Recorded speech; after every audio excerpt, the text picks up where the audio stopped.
Hello नमस्कार दोस्तों, हमारी आज की कहानी संत श्री सूरदास जी की है। कहानी शुरू करने से पहले प्लीज़ हमारे चैनल को सब्सक्राइब करें।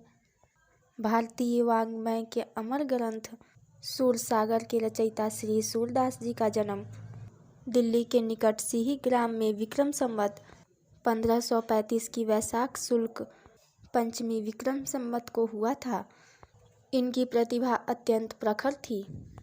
बचपन से ही ये काव्य और संगीत में अत्यंत निपुण थे।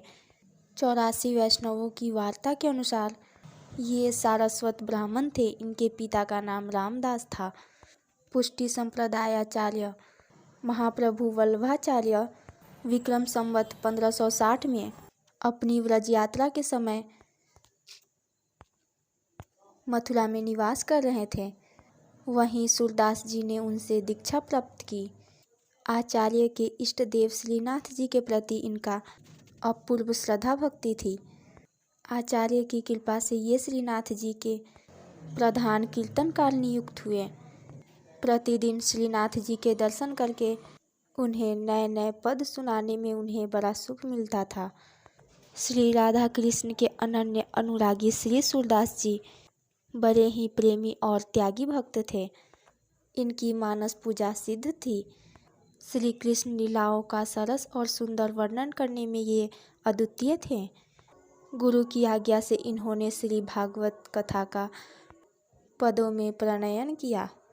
इनके द्वारा प्रणीत सूरसागर में श्रीमद् भागवत के 10वें स्कंद की कथा का अत्यंत सरस तथा मार्मिक चित्रण है। उसमें 1.25 लाख पद बताए जाते हैं। यद्यपि इस समय उतने पद नहीं मिलते हैं। एक बार श्री सूरदास जी एक कुएं में गिर गए और 6 दिन तक उसमें पड़े रहे। 7वें दिन भगवान श्री कृष्ण ने प्रकट होकर इन्हें दृष्टि प्रदान की। इन्होंने भगवान श्री कृष्ण के रूप माधुर्य का खूब पान किया। इन्होंने भगवान श्री कृष्ण से यह वर मांगा कि मैंने जिन नेत्रों से आपके दर्शन किए हैं उस नेत्र से इस संसार के किसी भी व्यक्ति या वस्तु का दर्शन न करूं। इसलिए ये कुएं से निकलने के बाद पुनः फिर से अंधे हो गए। कहते हैं इनके साथ बराबर एक लेखक रहा करता था। इनके मुंह से जो भजन निकलता उन्हें वह लिखा करता था। कई बार लेखक के नहीं रहने पर भगवान श्री कृष्ण ने स्वयं इनके लेखन का कार्य किया।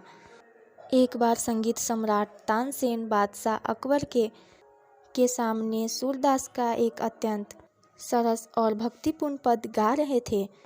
बादशाह उस पद की सरसता पर मुग्ध हो गए और उन्होंने सूरदास से स्वयं मिलने की इच्छा प्रकट की। वे तानसेन के साथ सूरदास जी से मिलने गए।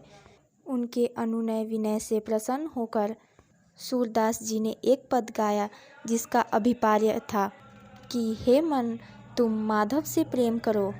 संसार की नश्वरता में क्या रखा है। बादशाह उनकी अनुपम भक्ति से अत्यंत प्रभावित हुआ। श्री सूरदास जी की उपासना सख्य भाव की थी। यहाँ तक कि ये उद्धव के अवतार कहे जाते हैं। विक्रम संवत 1620 के लगभग विट्ठलनाथ जी के सामने परसोली ग्राम में ये श्री राधा कृष्ण की अखंड रास में सदा के लिए लीन हो गए। इनके पद बड़े ही अनूठे हैं। उनमें डूबने से आत्मा को वास्तविक सुख, शांति और तृप्ति मिलती है। श्रृंगार और वात्सल्य के जैसा वर्णन श्री सूरदास जी की रचनाओं में मिलता है वैसा अन्यत्र दुर्लभ है। इस कहानी को पूरा सुनने के लिए धन्यवाद।